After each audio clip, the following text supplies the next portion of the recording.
இப்போ நம்ம பார்த்துட்டு இருக்கிறது செக்ஷன் டி லாங் ஆன்சர் செக்ஷனில் 25 மார்க் செக்ஷனில் தான் பார்த்துட்டு இருக்கோம். ரிப்பீட்டடாக கேட்ட 5 மார்க் கொஸ்டின். ஃபர்ஸ்ட் லெசனில் நிறைய வாட்டி போர்டு எக்ஸாமுக்கு கேட்ட ஒரு கொஸ்டின் தான் electric field due to an electric dipole on the axial line. Electric டைபோலுக்கு ரெண்டு லைன் இருக்கு. One is axial line which is joining the positive charge and the negative charge. இந்த ரெண்டு சார்ஜஸையும் ஜாயின் பண்ற இந்த லைனுக்கு ஆக்சியல் லைன் பேரு. இதனோட மிட் பாயிண்ட் வழியா போற லைனுக்கு இக்வட்டோரியல் லைன் அப்படின்னு பேரு. இதுல அவங்க கேட்டிருக்கிறது electric field due to an axial line due to a dipole on the axial line. So diagram is very important. Diagram carries 1 mark. டயக்ரத்தில் என்னெல்லாம் நீ மார்க் பண்ணணும்? ஏபி அப்படிங்கிற டைபோல் ஏங்கிற பொசிஷன்ல மைனஸ் கியூ அப்படிங்கிற சார்ஜ் இருக்கு, பிங்கிற பொசிஷன்ல பிளஸ் கியூ அப்படிங்கிற சார்ஜ் இருக்கு. ரெண்டுக்கும் மிட் பாயிண்ட்ல த பாயிண்ட் இஸ் ஓ. நீ எடுத்திருக்கிற point C. C is at a distance r from the mid point of the electric dipole. ஓல இருந்து நெகட்டிவ் சார்ஜோட டிஸ்டன்ஸ் இஸ் ஸ்மால் ஏ, ஓல இருந்து பாசிட்டிவ் சார்ஜோட distance is again small a. So what will be the distance of minus q from the point C? இந்த r plus இந்த a add பண்ணிக்கணும்.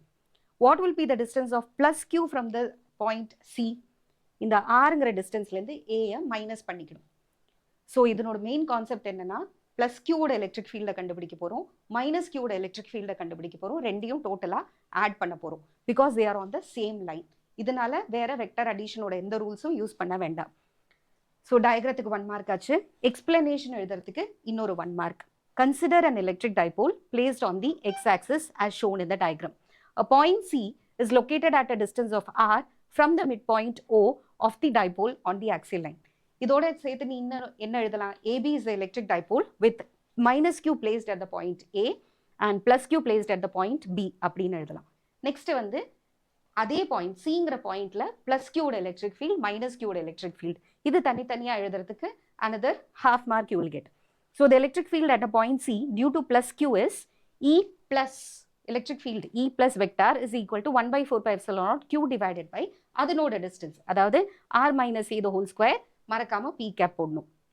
The electric field at a point C due to minus Q is E minus vector is equal to minus 1 by 4 pi epsilon naught Q divided by அதனோட distance. அதாவது minus Q ஓட distance R plus A the whole square மறக்காம P cap. இனி next line என்னது? The total electric field at the point C is E total is equal to E plus positive plus E negative vector. E positive vector and E negative vector. Electric field due to the positive charge, electric field due to the negative charge. நீ இப்போ ஏற்கனவே எழுதின ரெண்டையும் அங்கே substitute பண்ணணும். So positive electric field அப்புறம் electric field due to the negative charge ரெண்டையும் actually add பண்ணணும். பட் ஒன்று பாசிட்டிவ் ஒன்று நெகட்டிவ்ங்கிறதுனால நடுவில் மைனஸ் சைன் வருது. இனி இதில் என்னென்ன காமனாக இருக்கோ அந்த காமனாக நம்ம வெளியில் எடுத்துக்கலாம்.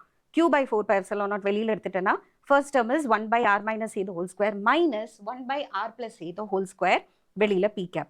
இனி சிம்பிள் மேத்தமேட்டிக்ஸ் தான். ஸோ கிராஸ் மல்டிப்ளை பண்ணி எல்சிஎம் எடுக்கிறத denominator will be r square minus a square the whole square. Numerator will become 4ra. If the point C is very far away from the dipole, then R is greater than A. A ஓட distance diagrammல பார்த்தாலே A is very small, R is very large. இனி square பண்ணும்போது R square is still larger than A square. So A squareங்கிற term can be neglected. அது கட்டாயம் எழுதிட்டு E total is equal to 1 by 4 pi epsilon naught numerator 4aq divided by R cube. எப்படி R cube?